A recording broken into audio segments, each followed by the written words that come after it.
আমরা এখনো নির্বাচন কমিশনকে যদি সংক্ষিপ্ত ওয়ার্ডে বলতে বলেন, আমরা এটাকে নির্বাচন কমিশন বলতে পারি না বা ইলেকশন কমিশন বলতে, এটাকে ইঞ্জিনিয়ারিং কমিশন বলতে পারি আমরা। এই ইঞ্জিনিয়ারিং কমিশনে এসেছি, এখানে অনেক কিছু ইঞ্জিনিয়ারিং হচ্ছে। সো ইঞ্জিনিয়ারিং কমিশনের জায়গা থেকে আমরা আমাদের ফাইটটা করে যাচ্ছি এবং সেই ফাইটিংয়ের জায়গায় আমরা শাপলাকলি অ্যাপ্লাই করেছি, বাট এখানে আমরা বলে যাচ্ছি যে ইলেকশন কমিশন যথেষ্ট স্বেচ্ছাচারী আচরণ করছে এবং ভবিষ্যতেও বাংলাদেশের মানুষের সাথে করবে। আমরা সেই জায়গায় ফাইটগুলো জারি রাখবে, শুধু এই প্রতীক প্রশ্নে না, তাদের অনেকগুলো বিষয় নিয়ে আমরা আমাদের ফাইটটা আরও বড় আকারে ধারণ করবো ইনশাল্লাহ। আমরা তো বলছি যে 300 আসনেই মানে আমরা ইলেকশন করব।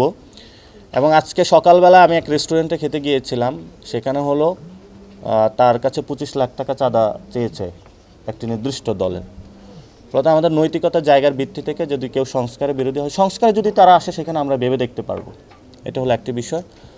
আর বাংলাদেশে তো ধর্মীয় ফেসিবাদ কায়েম হয়েছে, সোশ্যাল ওয়েতে আপনারা মসজিদগুলো দখল করা চলছে এবং জামায়াত ইসলামীর যে ধর্মীয় ফেসিবাদ, এই ফেসিবাদের তো আমরা সঙ্গী হতে পারবো না। আবার বিএনপির যে চাঁদাবাজি সন্ত্রাস, এটারও সঙ্গী হতে পারবো না।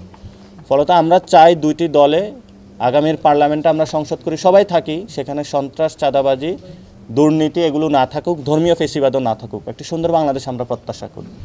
সেই প্রসেস বা জায়গাটা নিয়ে আমরা কাজ করছি।